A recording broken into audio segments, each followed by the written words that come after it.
Today we're going to start by looking at Part 12 on page 100 in your textbooks. Counterclaim and refutation. Thesis statement. This is a placeholder. Do not use it when writing your counterclaim and refutation. I want you to pretend for a moment that you've already written your introductory paragraph.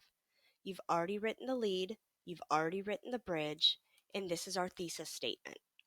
Truman Capote did not achieve his purpose in making the reader believe Perry Smith is not a sociopath.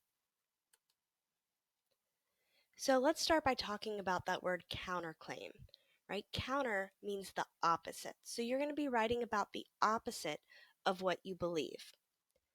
Really what you're doing is a favor to your friend. Think about an argument that you've had with your parent. You say, "Mom, can I go out with my friends this weekend?" And she says no. You say, "Why not?" And she says, "Because I said so." We hate that. Nothing drives us crazier than not understanding someone else's point of view when it comes to an argument. So we're going to respect our audience by showing the opposite of what we believe, ultimately, so we can tear it apart. So step one is to choose a transition word or phrase. Notice that all of these words are qualifiers. Think back to when we were learning about logic words for the ACT. Qualifiers show the opposite. So we're looking to show the opposite of what I believe.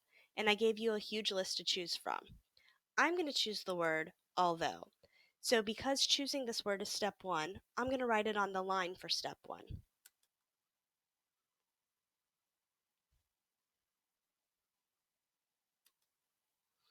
Step two is to write a counter-argument sentence starter. Notice that word starter. We're just starting the sentence. I gave you a list. You choose one that you like. I'm going with, some people might say that. So I'm going to write that on step two. That's to start my sentence. I still need to finish my sentence. So I'm going to say, some people might say that Capote did achieve his purpose. Again, step one has that qualifier, that word although. So saying that Capote did achieve his purpose is in fact the opposite of my thesis statement. Step three is to explain this idea, explain this belief, or explain this truth. Again, when your mom tells you you can't go out with your friends this weekend, you want her to explain why. But don't use a quote in this section, okay? We don't agree with this, so let's not give it textual evidence to support it. Let's just simply acknowledge it. I'm going to say, although some people might say that Capote did achieve his purpose because Smith is not educated. He has only finished schooling through the 3rd grade. So remember, having a high IQ or being educated, being intelligent, is a sign of a sociopath. So we're going to say that he achieved his purpose. We do not think that Smith is a sociopath because he's not educated, right? A sociopath wouldn't be. So that's the argument, the counter argument. Now it's our turn to show why that's wrong. Okay, this is called the refutation. We're refuting. So just like we did in the first part, step one is to choose a transition word. Again, a qualifier, something that shows the opposite, that we don't believe what we just wrote. This time, I'm going to choose the word nevertheless. And just like before, I'm going to write it on the line for step one.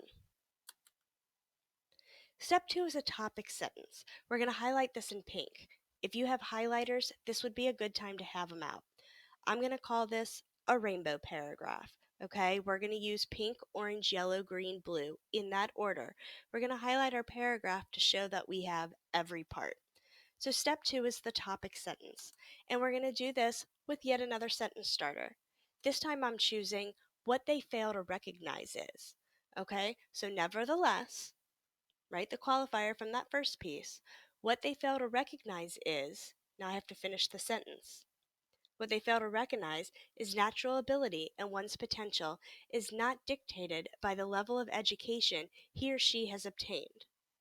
Okay, I'm still talking about education. I'm still talking about the same trait of a sociopath. I'm not talking about Perry's childhood. I'm not talking about whether or not he's manipulative. I'm not talking about any other trait other than the one that I initially brought up. Okay, we have to compare the same thing. So I'm still comparing education. Now, step 3 is supporting details. I'm going to put these supporting details in orange. So, for example is a great way to start your supporting details because it's just that. It's giving an example of that topic sentence, our main idea, what we're setting out to prove. So if you go back through your logic notes, find a transition word for illustration. So we're going to say, for example, when Smith was staying with the James family after his motorcycle accident, he taught the children fine arts.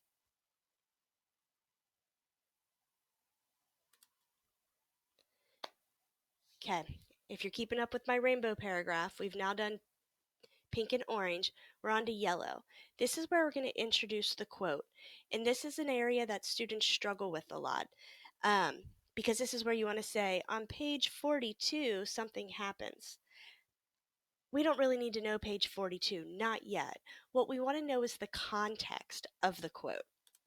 So I wrote, when speaking to Capote, Smith said, I know who the speaker is, and I know who he was speaking to. Okay, then green is to cite the quote. So here's my actual quote. It's in quotations. The pupils were Joe's kids, along with some of their friends, and we held classes in the parlor. I was teaching harmonica and guitar, drawing. Okay, so when speaking to Capote, Smith said, this is what he said. Don't tell me Smith said it after the quote. I need to know beforehand. Put it in context. I also want you to notice the obvious, which is that because this is a quote, it's in quotation marks. There's a quotation at the beginning and there's a quotation at the end. What's not so obvious, but very important, even though in the book there's a period after the word drawing, I did not put a period in my paper.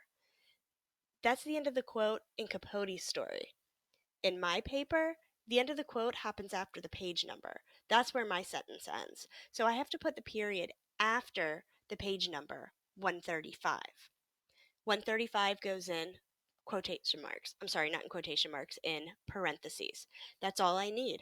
I don't need to write the letter P. I don't need a number sign. I don't even need the author's name. Because right now I'm only using one source, I only need to put the page number. Finally is an explanation of the quote. Don't summarize what the quote says.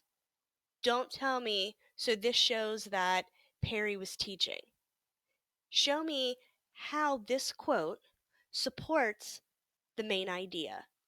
Show me how this quote supports or proves that topic sentence in pink, that what they fail to recognize is natural ability is one's potential is not dictated by the level of education he or she has obtained.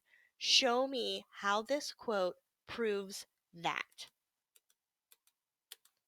And I'm going to say, Smith may not have the traditional schooling that many would consider necessary to be labeled educated.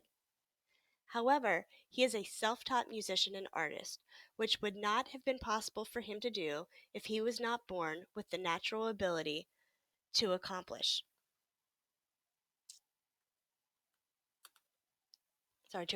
these tasks. So when I write my full paragraph, I'm going to put the whole thing together, the counterclaim and the refutation, and it's going to look like this.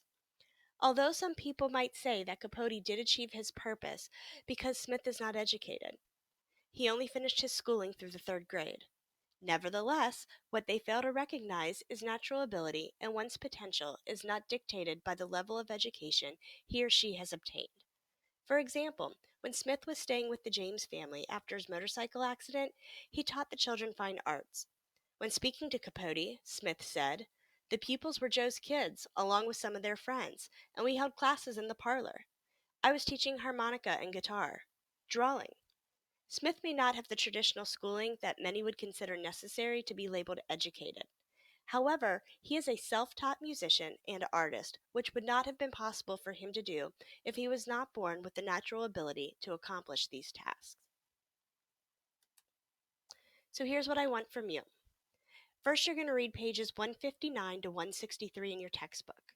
Then you're going to complete pages 159 to 163 in the book, In Cold Blood by Truman Capote. Then part 13, counterclaim and refutation, in your textbook. It looks exactly like what you just watched me do in this video, except it's blank. You're going to fill in the blanks this time. Your prompt is Floyd Wells guilty of the Clutter murders. Then you're going to submit this assignment in Canvas. It's labeled 318 because that's today's date, part 13 because that's what you did in your textbook. I also want you to read pages 187 to 189. This is when the story really starts to get good. If you have any questions, you can reach out to me via our Remind app, through Canvas, or through email. You also have access to this PowerPoint so you can go through it at your own pace. Good luck. Let me know if there's anything I can do to help you.